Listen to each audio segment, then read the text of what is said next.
Shalom, shalom à tous les saints. Grâce et paix sur tout un chacun d'entre nous au nom de Jésus-Christ. Nous saluons tous les sanctifiés partout dans le monde, tous ceux qui prennent part à la persécution en Christ Jésus.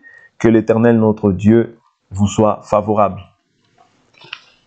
Nous poursuivons notre marche sur le thème que nous avions intitulé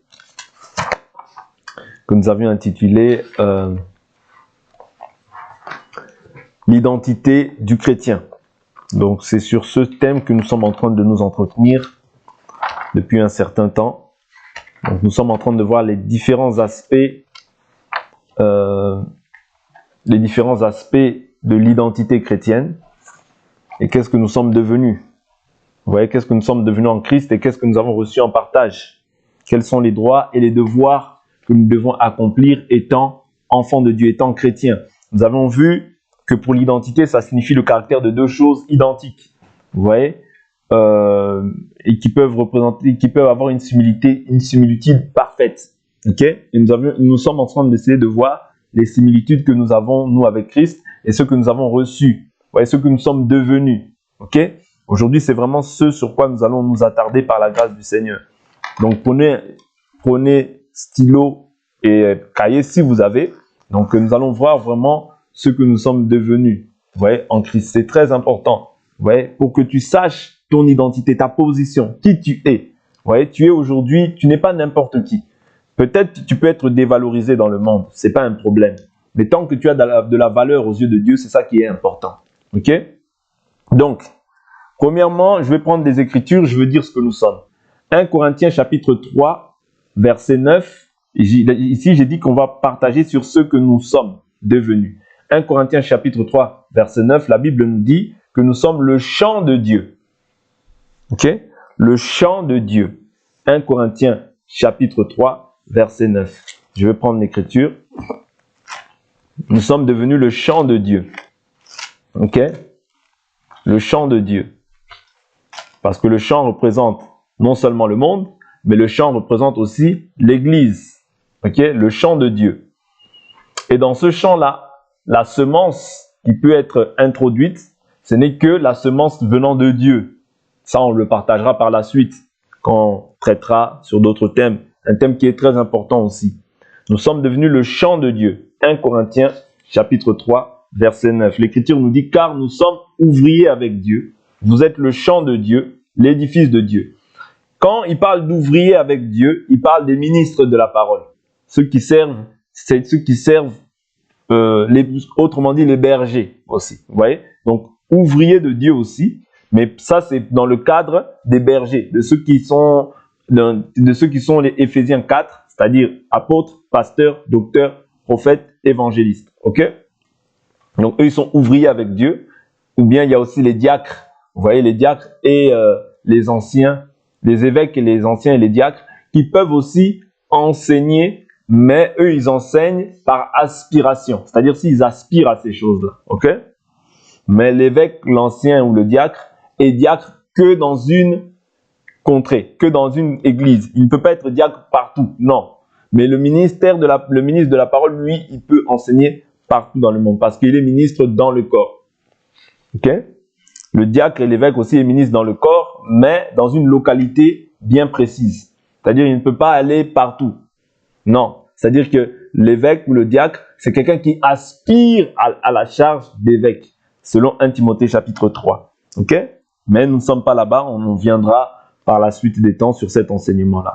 Nous sommes devenus selon aussi, donc tu es le chant de Dieu, nous sommes devenus aussi l'habitation de Dieu en esprit. Éphésiens chapitre 2, verset 22. L'habitation de Dieu en esprit. Ouais, c'est-à-dire Dieu habite en toi par son esprit.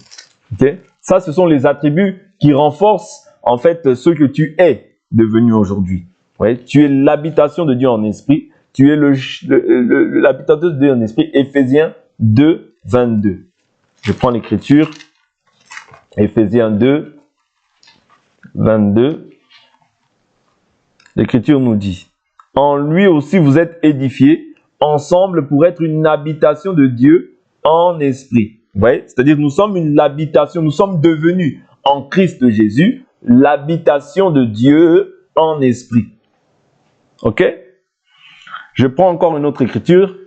1 Corinthiens 3, verset 16 nous dit que nous sommes aussi le temple de Dieu. Le temple, c'était là où résidait la présence de Dieu. C'est-à-dire, Dieu habite pleinement en toi. Ok?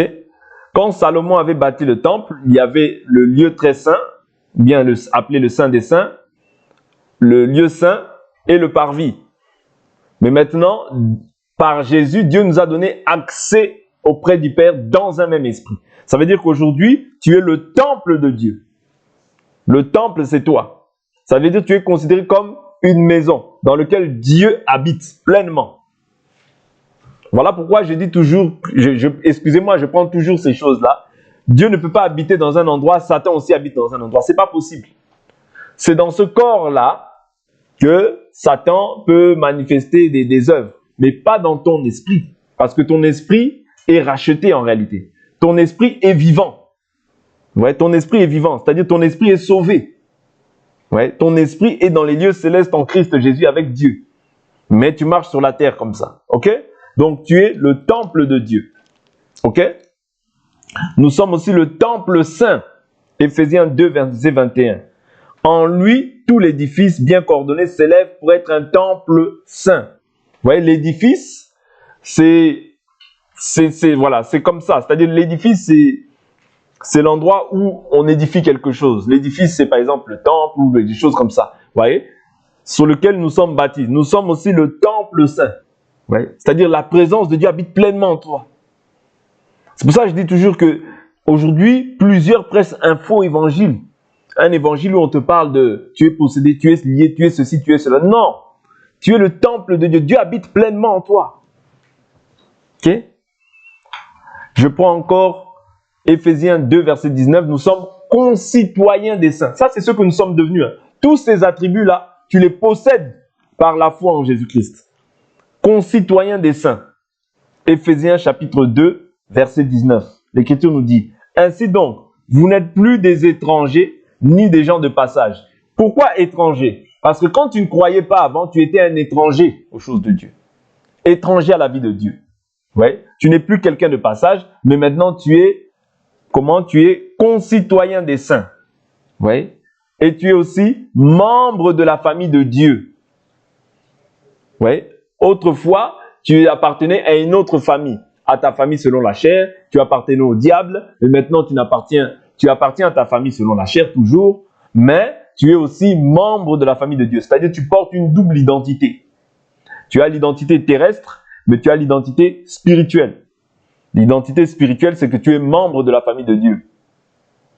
Ça, c'est des choses qui renforcent en fait l'identité du croyant, qui renforcent en fait l'assurance du croyant et du fait que Dieu habite pleinement en lui. Et ce que Dieu a dit, il va l'accomplir. C'est-à-dire que Dieu, s'il nous dit ça, c'est pour que nous ayons davantage l'assurance sur les promesses qu'il nous a déclarées.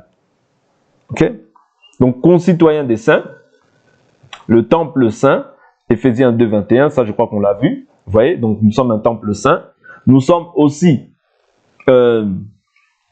administrateurs des mystères de Dieu. 1 Corinthiens chapitre 4.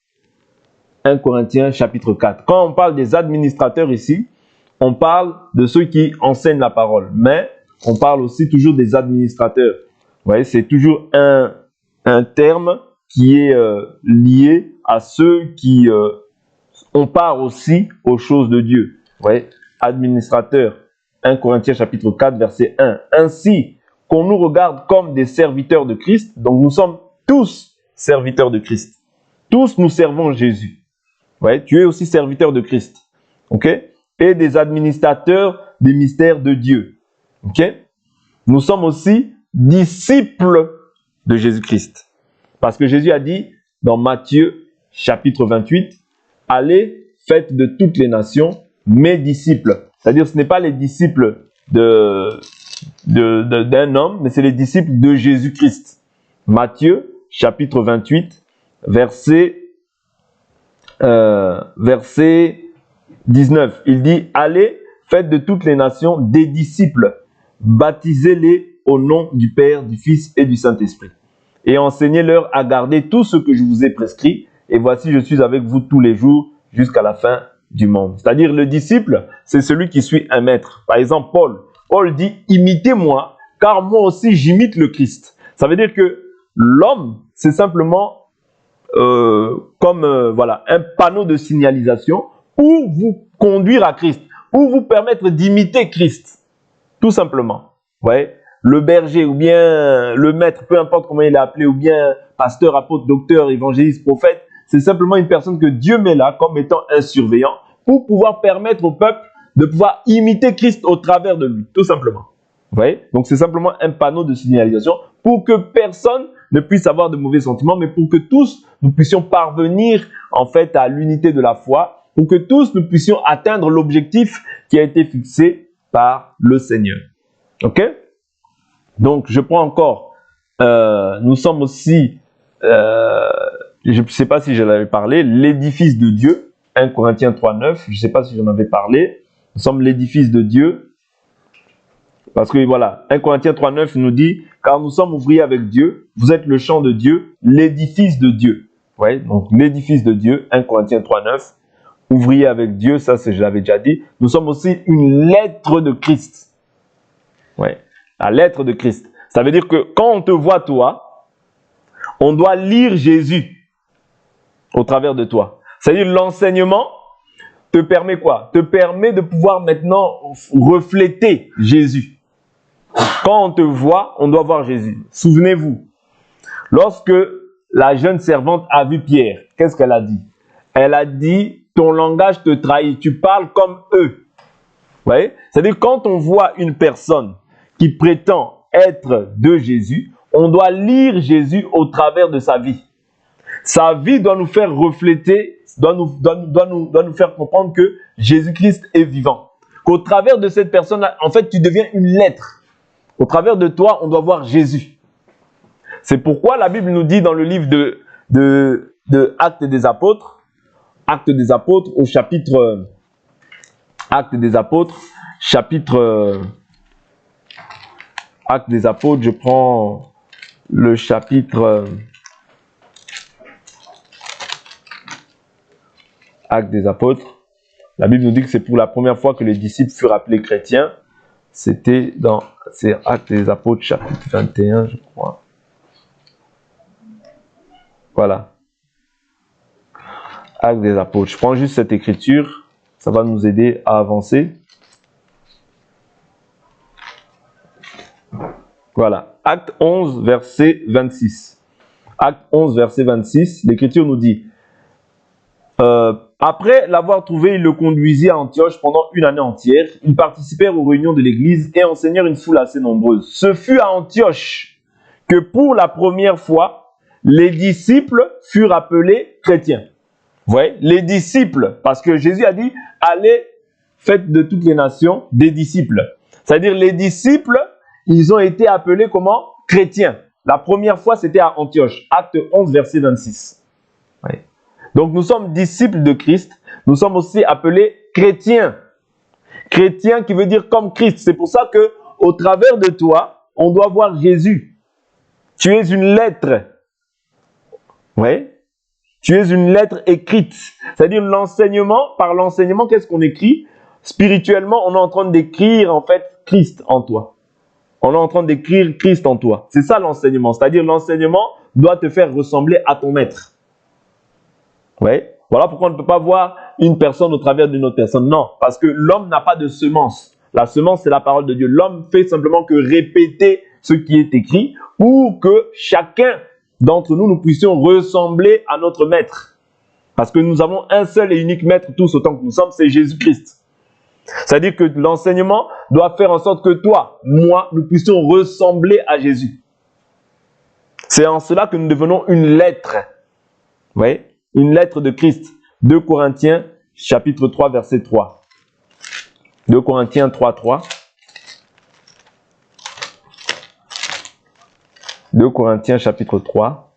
Je prends à partir du verset 3. L'Écriture nous dit, au verset 2, vous êtes notre lettre. Vous êtes notre lettre. Pourquoi il dit vous êtes notre lettre? Parce que c'est Paul qui les a enseignés. Ouais, Paul les a enseignés. Voilà pourquoi il dit, vous êtes notre lettre, écrite dans nos cœurs, connue et lue de tous les hommes. C'est-à-dire, quand les hommes nous voient, quand les hommes te voient, ils doivent savoir que celui-là, il est de Christ. Mais néanmoins, il a été formé par un tel, parce qu'il parle comme un tel. Vous voyez? C'est-à-dire que l'enseignement aussi, on te communique quelque chose par l'enseignement. Donc il dit, vous êtes manifestement une lettre de Christ, écrite par notre ministère. Le ministère veut dire service. Non avec de l'encre, mais avec l'esprit du Dieu vivant. Non sur des tables de pierre, mais sur des tables de chair sur vos cœurs. C'est-à-dire que lorsque nous sommes en train d'enseigner, nous sommes en train en fait d'écrire Christ spirituellement dans les cœurs de chacun d'entre nous.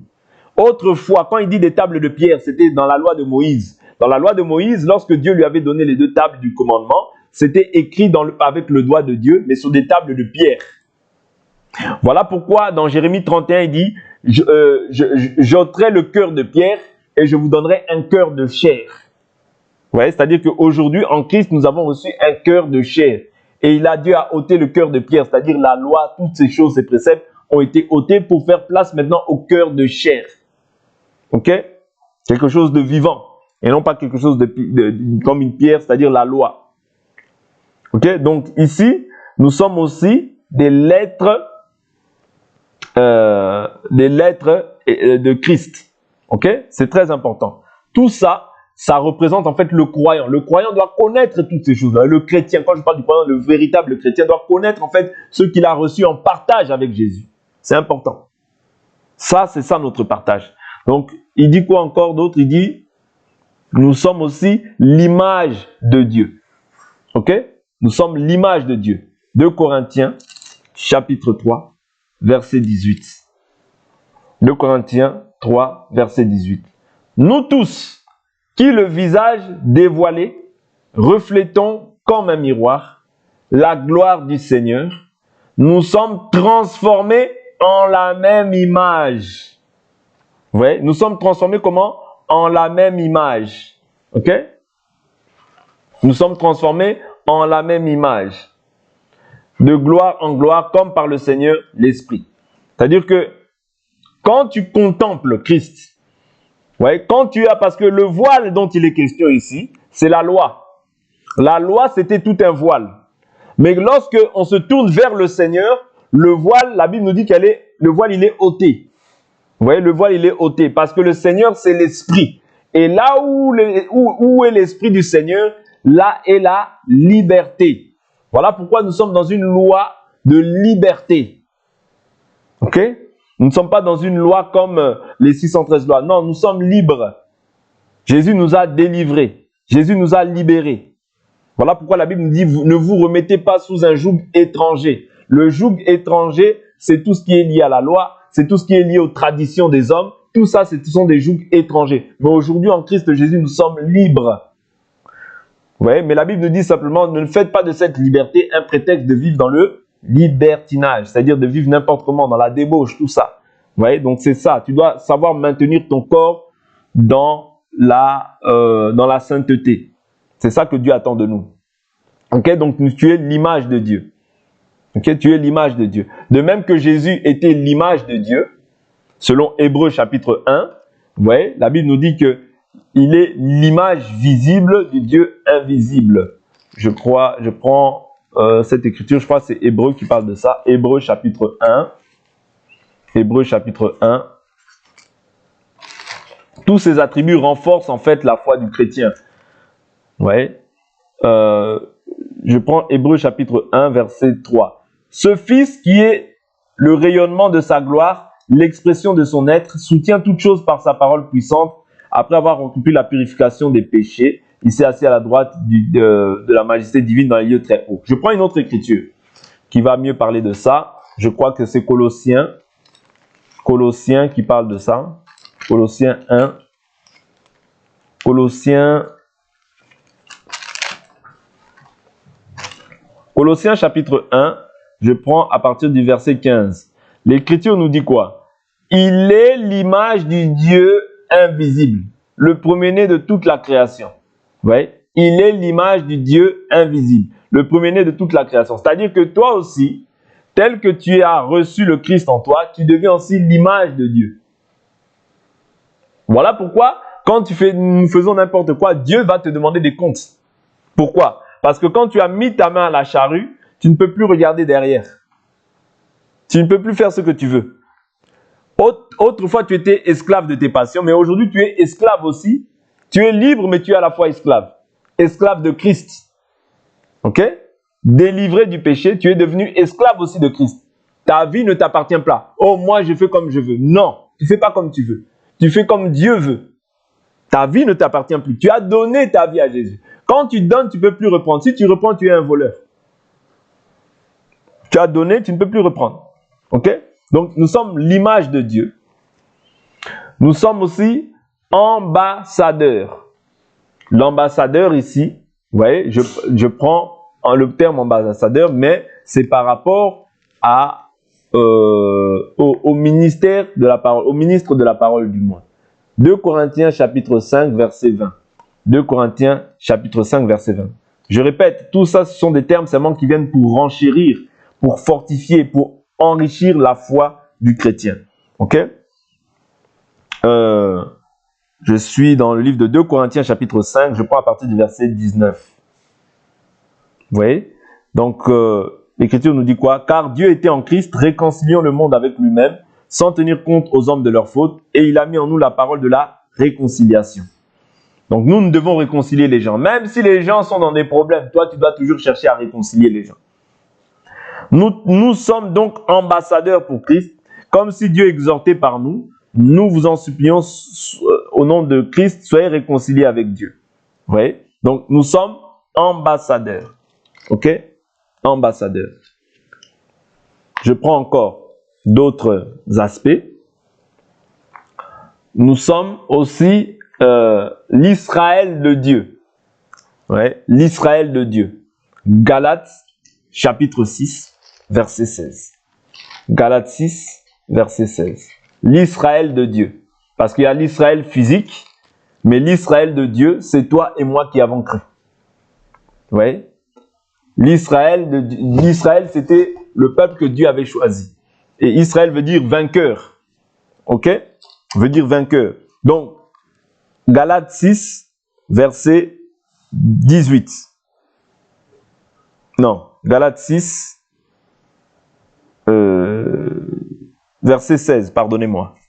Galates 6, verset 16, l'Écriture nous dit « Sur tous ceux qui suivront cette règle, paix et miséricorde, ainsi que sur l'Israël de Dieu. » Vous voyez? Ainsi que sur l'Israël de Dieu. Je prends encore une autre écriture, toujours sur l'Israël de Dieu.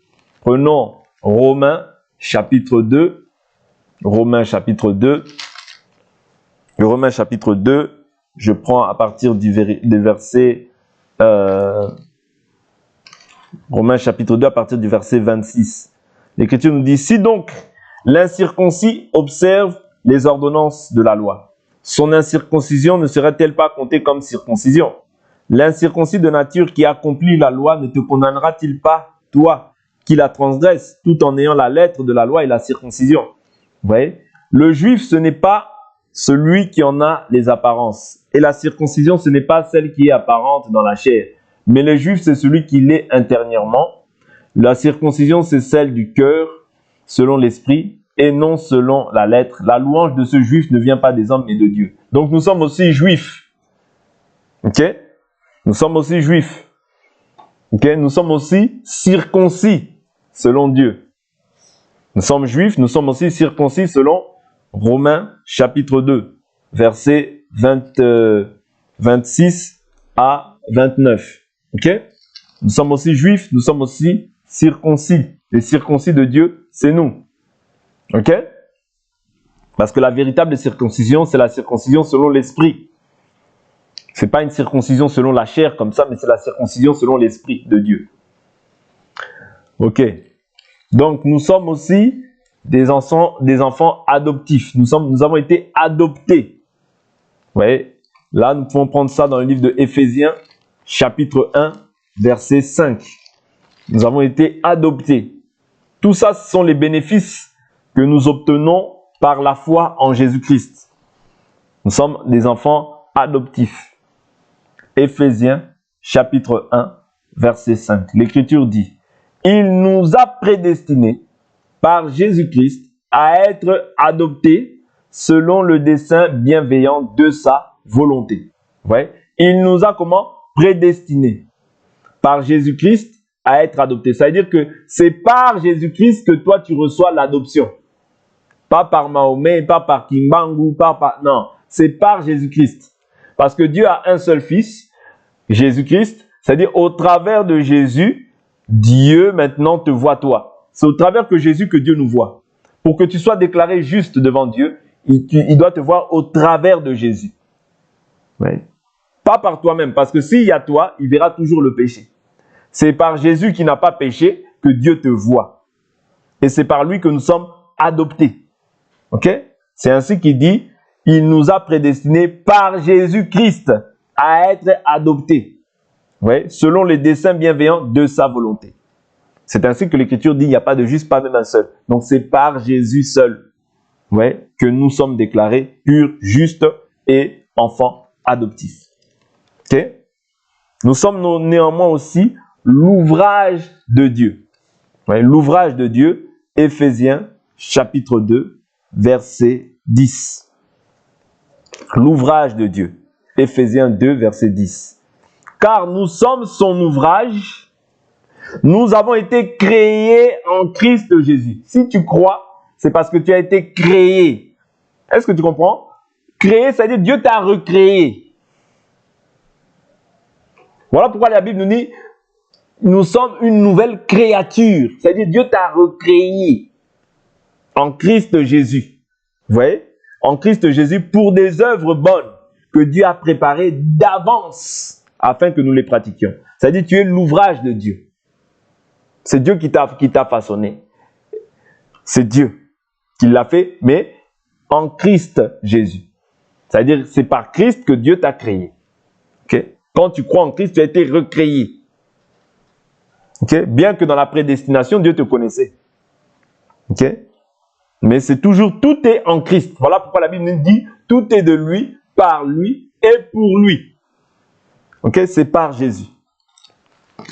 Donc nous sommes l'ouvrage de Dieu. Ok.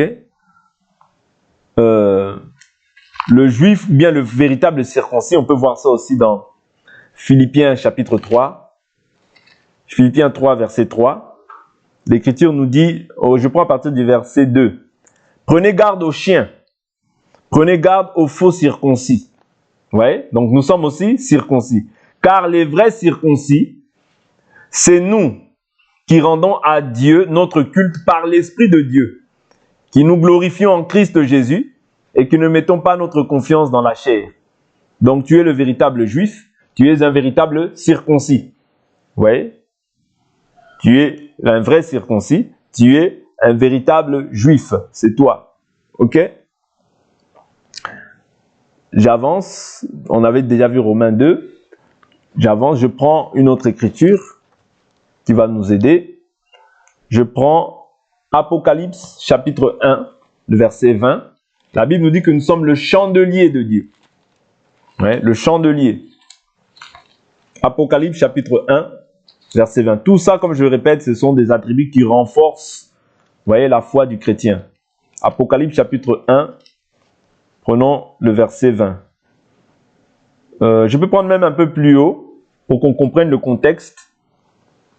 Je prends à partir du verset 10.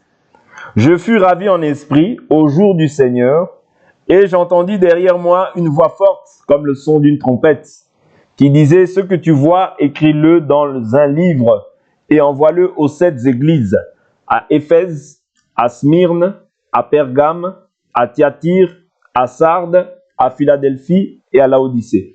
Toutes ces lettres, en fait, nous ne pouvons pas considérer comme ça, comme si c'était plusieurs églises. Ça nous concerne. Dans l'église d'aujourd'hui, ça nous concerne. Vous voyez? Parce que Dieu fait des reproches à certaines églises. Et tout ça nous concerne aussi à nous, les croyants d'aujourd'hui. Ok? Ce n'est pas notre sujet, mais simplement pour nous faire comprendre, quand on parle des lettres de cette église, Dieu dit, ça c'est bon, mais ce que j'ai contre toi, c'est-à-dire que ce qu'il a contre nous là, c'est ça, ce qu'il a contre telle église, c'est ça que l'église devait corriger, afin de ne pas laisser la méchanceté rentrer au sein de l'église. Ok? Donc, je continue. Il dit, je me retournai pour découvrir la voix qui me parlait. Après m'être retourné, je vis 7 chandeliers d'or. Au milieu des chandeliers, quelqu'un qui ressemblait à un fils d'homme.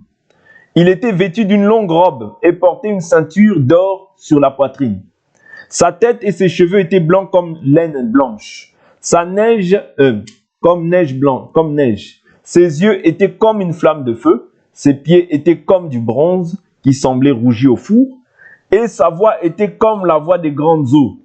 Il avait dans sa main droite 7 étoiles. De sa bouche sortait une épée aiguë à 2 tranchants. Et son visage était comme le soleil lorsqu'il brille dans sa force. Quand je le vis, je tombai à ses pieds comme mort. Il posa sur moi sa main droite en disant, « Sois sans crainte, moi je suis le premier et le dernier, le vivant. J'étais mort et me voici vivant au siècle des siècles. Je tiens les clés de la mort et du séjour des morts. Écris donc ce que tu as vu, ce qui est et ce qui va se produire.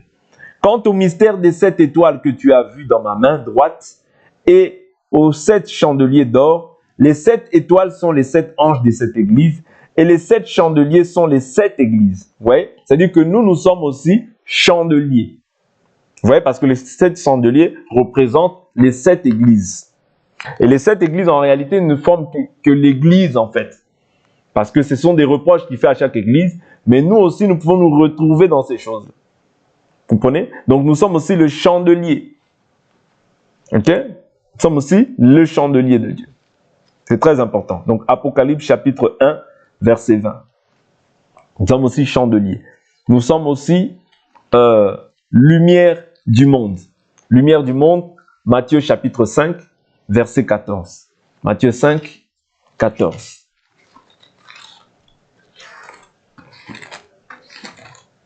Matthieu chapitre 5, verset 14.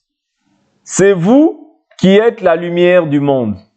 Une ville située sur une montagne ne peut être cachée. Vous voyez? Là, Jésus nous fait comprendre que la lumière du monde, c'est nous, les chrétiens. Ok? Il dit aussi que nous sommes le sel de la terre. C'est-à-dire, c'est nous qui apportons la saveur au monde, en réalité. Ok? Parce que le sel sert à apporter la saveur. Le sel sert aussi à purifier. Vous voyez? Selon le livre de 1 roi. Je vais prendre ça rapidement. Livre de 1 roi. Ou 2 rois, je crois. 2 rois. Quand il parle à Élisée. 2 rois, 2 rois, 2 rois, 2 rois. Je prends cette écriture. Je crois que c'est Élisée qui...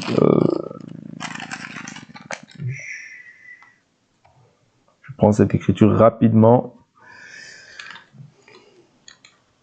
Comme une famine dans le pays, fils des prophètes, de sortir de la campagne pour ramasser les légumes, il trouva une colocade sauvage.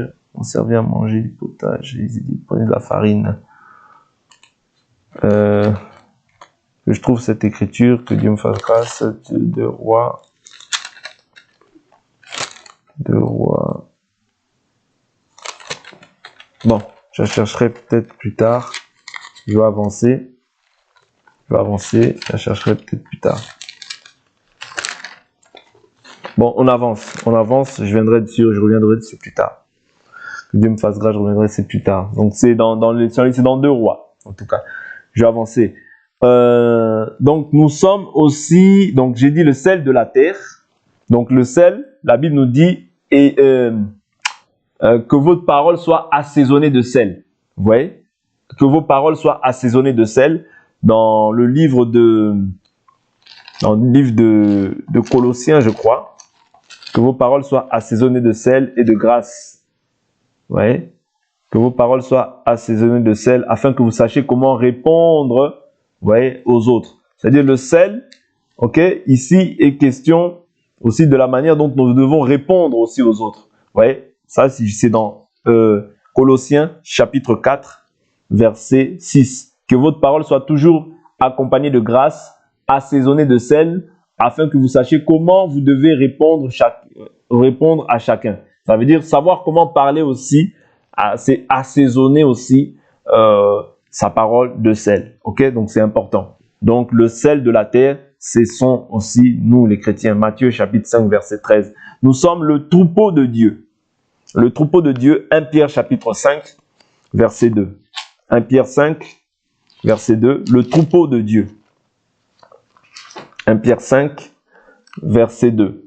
L'Écriture nous dit, faites paître le troupeau de Dieu qui est avec vous, non par contrainte, mais volontairement. Ici, il adresse cette lettre aux anciens, vous voyez, qui sont parmi le peuple. Il dit, faites paître le troupeau de Dieu qui est avec vous, non par contrainte, mais volontairement selon Dieu, ni pour un gain sordide, mais de bon cœur. Non en tyrannisant ceux qui vous sont confiés, mais en devenant les modèles du troupeau. Vous voyez? Et lorsque le souverain pasteur paraîtra, vous remporterez la couronne incorruptible de la gloire. Donc nous sommes aussi le troupeau de Dieu. Maintenant, nous sommes aussi l'assemblée des premiers-nés. Ok? L'assemblée des premiers-nés. Hébreux chapitre 12 verset 23. Hébreux 12 verset 23. L'Écriture nous dit quoi? Même je prends à partir du verset 22. Mais au contraire, vous vous êtes approchés de la montagne de Sion. Ouais.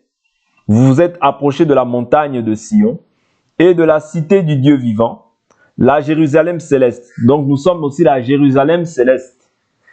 Ouais, nous sommes la Jérusalem céleste. Galates 4 aussi parle de ces choses-là. Galates 4 nous parle de ces choses-là. Nous sommes la Jérusalem céleste. Ouais. Galates 4 aussi parle de ça. Nous sommes aussi des myriades d'anges de la réunion et de l'assemblée des premiers-nés inscrits dans les cieux. Donc nous sommes aussi l'assemblée des premiers-nés. Oui, l'assemblée des premiers-nés. De Dieu, juge de tous, des esprits des justes parvenus à la perfection. Donc nous sommes la montagne de Sion. Ok, nous sommes la montagne de Sion. Nous sommes aussi la Jérusalem céleste et l'assemblée des premiers-nés. Hébreux chapitre 22 au verset Hébreux chapitre 22, Hébreux 12 verset 22 à 23. OK? Je continue. Nous sommes les brebis aussi du Seigneur. Les brebis du Seigneur selon Jean chapitre 21 verset 16 à 17. Jean 21 16 à 17. Jean 21 verset 16 à 17. Il dit, au verset 16, il lui dit une seconde fois, Simon, fils de Jonas, m'aimes-tu? Pierre lui répondit, oui Seigneur, tu sais que je t'aime. Jésus lui dit, sois le berger de mes brebis. Vous voyez? Donc il y a les bergers et il y a les brebis. Ok? Donc nous sommes les brebis du Seigneur. Nous sommes aussi les agneaux. Vous voyez? Jésus dit, au verset 15, il dit, après qu'ils eurent mangé, Jésus dit à Simon, Pierre, Simon, fils de Jonas, m'aimes-tu plus que ne le font ceux-ci? Il lui répondit, oui Seigneur, tu sais que je t'aime. Jésus lui dit, prends soin de mes agneaux. Donc, nous sommes aussi agneaux du Seigneur. Ok? Donc, voilà. Je prends une autre écriture dans le livre de Apocalypse. Dans le livre d'Apocalypse. Nous sommes aussi un royaume de sacrificateurs. Oui. Un royaume de sacrificateurs. Ici, je suis dans Apocalypse. Apocalypse, chapitre 1, verset 6. Verset 6. Je prends un peu plus haut, m'excusez, je prends le verset 5. Et de la part de Jésus-Christ, le témoin fidèle, le premier-né d'entre les morts, le souverain des rois de la terre, à celui qui nous aime, qui nous a délivrés de nos péchés par son sang, et qui a fait de nous un royaume des sacrificateurs pour Dieu son Père, à lui la gloire et le pouvoir au siècle des siècles. Amen. Donc nous sommes un royaume de sacrificateurs. Je vous ai toujours dit que dans la loi, les sacrificateurs, c'était la tribu de Lévi, les fils d'Aaron. C'est eux qui étaient consacrés au temple. Le peuple, non. Vous voyez? Mais aujourd'hui, Dieu a fait de nous tous un royaume de sacrificateurs. Mais il y a des sacrificateurs comme les gens qui offrent leur vie, Romains 12, comme les gens qui offrent des sacrifices de louange. Vous voyez, ça c'est Hébreu qui nous parle de ça. Hébreu 13. Et il y a les sacrificateurs aussi qui offrent les prières. Ça c'est 1 Pierre qui nous parle de ça. Vous voyez, par lui offrez sans cesse non, la Bible nous dit, et vous pierres vivantes, édifiez-vous pour former une maison spirituelle en vue d'offrir des victimes spirituelles agréables à Dieu par Jésus-Christ. Ça c'est, je crois que c'est 1 Pierre chapitre 2. C'est-à-dire que tous ne sont pas aujourd'hui sacrificateurs enseignants. Ouais, il y a des sacrificateurs comme les disciples qui prient, qui offrent leur corps, qui offrent des prières. Tout ça aussi c'est un sacrifice. Mais il y a des sacrificateurs aussi qui enseignent. Vous voyez, donc il faut distinguer ces deux choses-là. C'est important. Donc, ici, j'ai dit que nous sommes sacrificateurs. Tous. Dieu a fait de nous un royaume de sacrificateurs. Ok? Nous sommes aussi des pierres vivantes. Pierres vivantes, selon 1 Pierre. Ok? Selon 1 Pierre. 1 Pierre. Chapitre 2, verset... voilà, verset 4. Approchez-vous de lui, pierre vivante, rejetée par les hommes, mais choisie et précieuse devant Dieu. Vous voyez? Donc nous sommes des pierres vivantes. Parce que Jésus a dit, et toi tu es pierre, et sur cette pierre, je bâtirai mon église. Et les portes du séjour des morts n'y prévaudront point. Donc dans l'église, c'est pas la peine qu'on te parle de oh, tu vas mourir, oh les sorciers. Non, parce que Jésus a dit les portes du séjour des morts n'y prévaudront point. Ouais, ça veut dire que même si on t'envoûte, même si on fait tout ce que tu ne peux pas, ça veut dire ta destinée à toi est entre les mains du Seigneur. Vous voyez, les portes du séjour des morts ne prévaudront point contre l'église véritable. OK? Mais contre les fausses églises, oui, mais contre l'église véritable, non. Okay? Donc, nous sommes aussi saints. Ouais, nous sommes aussi saints. Ça, je suis dans 1 Pierre chapitre 1, verset 18 et verset 16.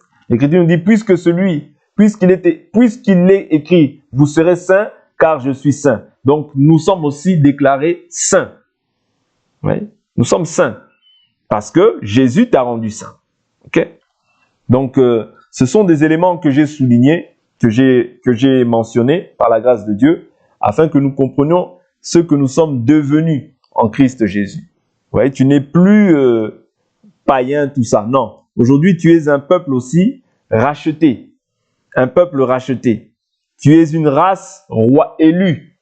Ça, je suis dans 1 Pierre, chapitre 2, le verset 9. Il dit, vous par contre, vous êtes une race élue. Donc, tu es une race élue. Ok? Tu es une race élue. Tu es un sacerdoce royal.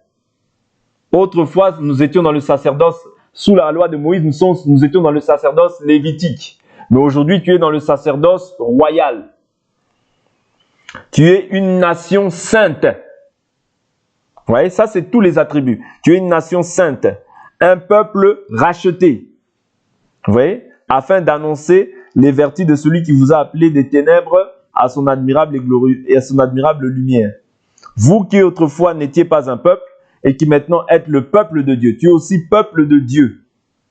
Vous voyez, tu es aussi peuple de Dieu. Donc tu es une nation sainte, une race élue, un sacerdoce royal, une nation sainte, un peuple racheté. Vous voyez, et tu es, comme j'ai dit quoi, peuple de Dieu. Vous voyez, tout ça, tu n'es plus étranger, vous voyez, ni voyageur. Vous voyez, tout ça, maintenant, c'est ton partage. Okay? Je prends une dernière écriture, on a déjà dépassé le temps, veuillez m'excuser, je prends une dernière écriture, on s'arrête là. Hébreu, chapitre 11. Hébreu, chapitre 11. Hébreu, chapitre 11. Je prends terre promise comme un pays étranger habitant sous des tentes ainsi qu'Isaac héritier. Voyez. Donc après nous savons que bon, nous sommes héritiers de Dieu et aussi co-héritiers de Christ.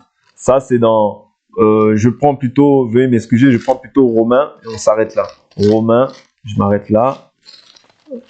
Héritier de Dieu, co-héritier avec le Christ. Romains chapitre 8. Héritier de Dieu et co-héritier avec le Christ. Ça, c'est Romains 8, verset 17. Or, si nous sommes enfants, nous sommes aussi héritiers.